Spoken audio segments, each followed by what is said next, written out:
family. It's one of those core um, universal threads, isn't it, that just connects all of us. It really is. Whether it's, the people you grew up with or maybe the family you chose along the way. Exactly. Or people you're connected to through life's, well, twists and turns. It's fundamental to who we are, how we see the world. And being able to actually talk about those connections, those specific people, that's so essential, especially when you're communicating in a language like English. It is.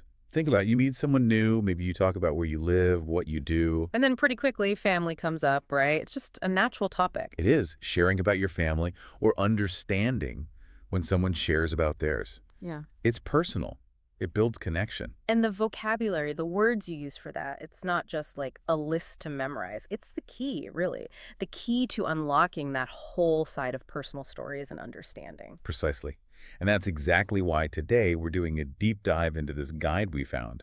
It's focused specifically on English family vocabulary. Yeah, it's a really good piece of material. It lays out the terms quite systematically, shows how they work. And really highlights why getting a handle on this particular set of words is, well, pretty important for anyone learning or using English. So our mission today really is to unpack this guide for you. We want to pull out the most crucial bits, maybe shine a light on some nuances you haven't thought about. Yeah, give you a really solid feel for the building blocks you need to talk about family in English, all based on what this guide presents. We'll start right at the core, the absolute closest circle, often the people living under one roof. Then we'll sort of zoom out, look at the wider network of relatives. And the guide also gets into how language keeps up with modern life. Things like in-laws, blended families. Oh, right, that's crucial too. And we'll dig into some grammar points the guide really flags as important. Before finally touching on some of the cultural aspects it brings up, which are, frankly, really insightful. So it's kind of a journey through the English way of talking about kinship. Yeah, not just listing words, but showing you how they function, why they matter for actually connecting with people. Okay, let's kick off where the guide starts, with that core unit it calls the nuclear family. Right. It presents this as the absolute starting point. Usually it means the people living together in one household. And the guide really hammers home that these are the terms that, and I'm quoting here, every English learner should know first. They really are. Like you said earlier, the foundational building blocks. Without these, you just can't describe those most immediate relationships. So let's lay them out, straight from the guide. First up, father. And the more informal option, dad. Simple enough, the male parent. And then mother, often shortened, depending on where you are, to mom or mum. The female parent. Again, pretty straightforward. For the children in this unit, the terms are son for a male child. And daughter for a female child. Then you got the connections between those children, the siblings. A brother is a male sibling. And a sister is a Right. female sibling. So those six, father, dad, mother, mom, son, daughter, brother, sister, that's the absolute core, right? Parent-child sibling relationships. The guide also points out some useful collective terms. So when you talk about the mother and father together. You use parents. Exactly. And for sons and daughters as a group, the plural is children. And it's worth remembering, like the guide implies children is already plural. You don't add an S, Okay. no children's. Right. Good point. And the examples the guide uses are really clear. They show how direct these terms are, like, my father is a doctor, Instantly tells you about the speaker's dad and his job. Very efficient. or Lisa's Bart's sister. That pinpoints the relationship between two specific people. You get their connection right away. And using that collective term, Homer and Marge have 3 children. Yeah, it sums up the number of kids neatly. You could then specify, one son and 2 daughters, but children covers the group. Okay, so let's really dig into why the guide insists these are the absolute first terms. It's not just because they're common, though they are. No, it's more about what they represent, I think. They stand for the most immediate, often the most emotionally significant relationships for many people. Right. Think about the conversations you have, or you will have, in English. Introducing yourself, talking about growing up, sharing everyday stuff. You're almost certain to mention your parents or siblings at some point. These words are the bedrock for talking about your personal history, your present. They're like anchors. Someone asks about your family, you start with my mother, or I have a brother. It's the most direct way in. It enables those first really fundamental conversations about who you are, where you come from. And from a learning angle, getting these core terms down gives you a stable base, doesn't it? Yeah. Family is a universal idea. Exactly. Even if the structures differ culture to culture. starting with mother, father, it links the English word to a concept you already understand deeply from your own life. It's a powerful psychological anchor. Makes learning the rest feel less intimidating. For sure. These aren't just vocabulary items. They're tied to identity, to personal history. They're fundamental concepts. That makes total sense. They give you immediate tools for something really personal. Okay. So once that foundation is solid, you can start building outwards. Which is exactly what the guide does next. It moves into the extended family. Right, moving beyond the immediate household. To relatives who are still family, but maybe don't live with you day to day. Mm-hmm. This covers the generation above your parents and also the children of your parent siblings. So the guide lists the key players here: grandparents, aunts, uncles, cousins, and nephews and nieces too. Let's start with the generation above. You've got grandfather, often called grandpa. That's your father's father or your mother's father. And grandmother, who might be grandma or nana or something else affectionate. Your mother's mother or your father's mother. These terms connect you to the generation before your parents, often represent, family history, tradition, maybe just different kinds of support. Then you have your parents' siblings. The brother of your parent is your uncle. And the sister of your parent is your aunt. These relatives often kind of bridge the gap, don't they, between your parents' generation and your own, sometimes offer a different perspective. They can, yeah. Now, the children of your aunts and uncles, those are your cousins. And the guide defines it simply: the child of your aunt or uncle. And it's interesting, as the guide implies, by just giving that one definition, English uses cousin for both males and females. Yeah, that's quite efficient, isn't it? Yeah. Some languages have totally different words. English just has the one, cousin. Mm-hmm. And finally, in this layer, we get to your sibling's children, your nephew. That's specifically your brother's son or your sister's son. And your niece is your brother's daughter or your sister's daughter. So nephew for the boy, niece for the girl. These link you to the next generation down through your siblings. The examples the guide gives for extended family feel very relatable. Like, my grandma makes the best cookies. Yeah, that's a classic, isn't it? The very common sort of sentence you might actually use. Conjures up a warm image. It does. And the guide also had that interesting example we touched on. Selma is my aunt. She has an adopted daughter named Ling. Right. That one's clever because it nails down aunt, but also gives a little hint about different family types, which we'll get to. It shows how you combine these terms. It does. Another example was, I have 2 cousins in Canada. Which highlights that extended family often lives further away. Knowing these terms lets you talk about people who might be geographically distant, but still important. Okay, so expanding from nuclear to extended. This clearly broadens your ability to talk about your life in English quite a bit. Why is this layer so important, according to the guide's logic?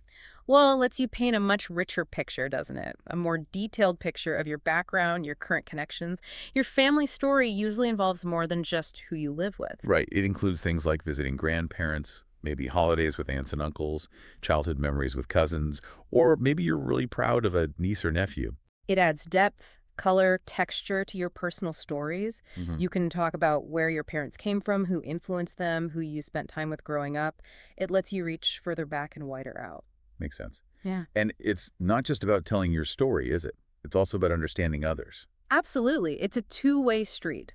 When someone else tells you about their family, knowing aunt, cousin, nephew helps you actually follow along. You understand the relationships they're You describing. can connect the dots in their narrative because you know who's who. It lets you engage more meaningfully in that personal sharing. It really enhances your ability to connect on a deeper level simply by understanding these family connections. Right, you grasp the cast of characters in their life story. Now, the guide makes this really crucial point about families today being, well, diverse. They're not always just nuclear or extended in that sort of traditional mold. Yes, this is a really important section. The guide acknowledges that modern family life often involves what are called blended families or relationships formed through marriage. So it covers both in-laws, relatives you gain through marriage, and step relations, which usually come about through remarriage. And the material says explicitly that these terms, quote, reflect real family structures today. Language needs to keep up. The starting point for in-laws, as the guide shows, is the marriage itself.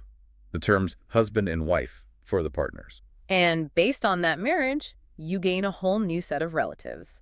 Your spouse's father becomes your father-in-law. And your spouse's mother is your mother-in-law. The terms for siblings-in-law are interesting because, as the guide points out, they have a kind of dual meaning. Ah, yes. Your brother-in-law. That can be your spouse's brother, or it can be your sister's husband. Exactly, and same pattern for sister-in-law. It could be your spouse's sister or it could be your brother's wife. So the context is really important there to know which relationship path you're talking about. Definitely. Now, shifting to relationships from remarriage, what the guide calls step relations. A stepfather. That's a man who is married to your biological mother, but isn't your biological father. The connection is through marriage. And conversely, a stepmother is a woman married to your biological father, but not your biological mother. Then you have the children of a step-parent, a stepbrother. Right. That's the son of your stepfather or stepmother, usually from their previous relationship, not biologically related to you. And a stepsister is the daughter of your stepfather or stepmother. Again, siblings gained when a parent remarries someone who already has children. Now, the guide is careful to distinguish these from half-brother and half-sister. Yes, that's a key difference. A half-sibling shares one biological parent with you. Exactly. Same mother, different fathers. Or same father, different mothers. That's the definition. Shares one parent with you. Whereas step-siblings share no biological parents. Their connection is purely through the marriage of your parent to their parent. That distinction is crucial for accuracy. The guide makes it very clear. And finally, this section includes adopted son and adopted daughter, defined as a legally adopted child. This acknowledges families formed through the legal process of adoption, where the legal bond defines the parent-child relationship, not necessarily biology. The examples really help make these stick. Remember that one about Selma, the ant? Ling is Selma's adopted daughter. Yes. Now that we have the definition of adopted daughter, that example makes perfect sense. Selma became Ling's mother through adoption. And the guide gives specific examples for the others too, like Herb is Homer's half-brother. Right. Illustrating the half-brother concept, they share one parent, Abraham Simpson, according to the definition. And I live with my stepmother and stepsister. That paints a clear picture of a blended family household formed after remarriage. So this whole collection of terms, in-laws, step relations, half-siblings, adopted children, why is it so vital today? Well, honestly, because it just reflects reality for so many people. Divorce, remarriage, adoption, different ways of forming families. These aren't niche situations anymore. Absolutely. Without these words, huge numbers of people would lack the basic tools to accurately and respectfully talk about their own families. Imagine trying to describe being raised by your stepfather, or living with step-siblings, or having half-siblings from your dad's first marriage, using only mother, father, brother, sister. It would be incredibly awkward, limiting, and just inaccurate. You need these specific terms. It shows how language adapts, or needs to be flexible enough to accommodate how society changes, right? Yeah, the fact that English commonly uses terms like stepfather, stepsister, half-brother, daughter-in-law, adopted son, it shows the language can handle these complex modern realities. And it's not just about describing your own family accurately, which is obviously primary. No, it's also about understanding and respecting the diversity when others share their lives. If someone mentions their stepmother and you have no idea what that relationship entails... You've missed a key part of their story. You True. can't fully connect. Exactly. This vocabulary allows for accurate, sensitive sharing. It makes sure that when people talk about who their family is, the language is precise enough to capture those specific connections: blood, marriage, adoption, whatever it may be. It allows for a much more truthful picture of personal reality in English. It really does. It's a great example of how language serves its speakers, and how vocabulary directly affects our ability to connect and understand each other's lives. Okay, so we have the core words, the extended family words, the modern family words. How do we actually string them together? The guide really stresses that grammar is, quote, essential here. Specifically, possessives. Oh, absolutely essential. You can't really talk about family without them, because family relationships are all about connection between people, right? My sister is a sister to me. Lisa's mother is a mother to Lisa. Exactly. And possessives are the grammatical tool English uses to make those connections super clear. The guide points out two main ways we do this. First, using possessive adjectives. Like my, your, his, her, its, our, and their. And second, using the possessives. That little apostrophe S you add to a noun, usually a name or a singular noun, to show ownership or relationship. The examples are simple but really important. This is my sister. My tells you immediately. The sister belongs to the speaker. Relationship clarified. Or, that is Lisa's mother. The Lisa tells you whose mother we're talking about. It defines that specific connection. And with a plural subject, their grandmother lives in Florida. There shows the grandmother belongs to some group, maybe the children we just mentioned, or whoever they refers to in context. And the guide gives that really clear tip for learners. Use or possessive adjectives to clarify relationships. It's not just like a style tip. It's fundamental for being understood when you talk about family. Let's dig into why that clarification is so critical for family words, maybe even more than for other nouns. If I just say, this is a car, Yeah, that sentence works fine on its own. The car doesn't inherently relate to you just by definition. but sister, aunt, father-in-law, these words only exist in relation to someone else. Their very definition is relational. Precisely. They're relational nouns. If you just say sister out of the blue, the listener immediately thinks, whose sister? Right. It's an automatic, necessary question. Without the possessive, you don't know the reference point. Is it your sister, my sister, his sister? Whose? The possessive nails it down. My sister linked to the speaker. John's uncle linked to John. It removes that ambiguity instantly. Which is absolutely vital for clear communication about your personal network or someone else's. Try describing even a simple family without them. Father is doctor, mother is teacher, child goes school. It sounds weird, incomplete. Totally stilted. But my father's a doctor, my mother's a teacher, their child goes to school. Suddenly, it's perfectly clear. Possessives provide that essential grammatical structure. They make these relational terms actually work in sentences. They're like the grammatical glue holding the family structure together in your description. Yeah, you really can't skip them. Mastering the words is step one, but knowing how to use them correctly with possessives, like the guide stresses, that's just as crucial, maybe more so, for actually communicating effectively about family. Okay, so stepping back a bit from the words and grammar rules, the guide also touches on how you can learn or teach this vocabulary, and, importantly, some wider cultural points. Right, it suggests some active ways to learn, like drawing your family tree and labeling everyone in English. Or doing role plays, maybe introducing your imaginary family members.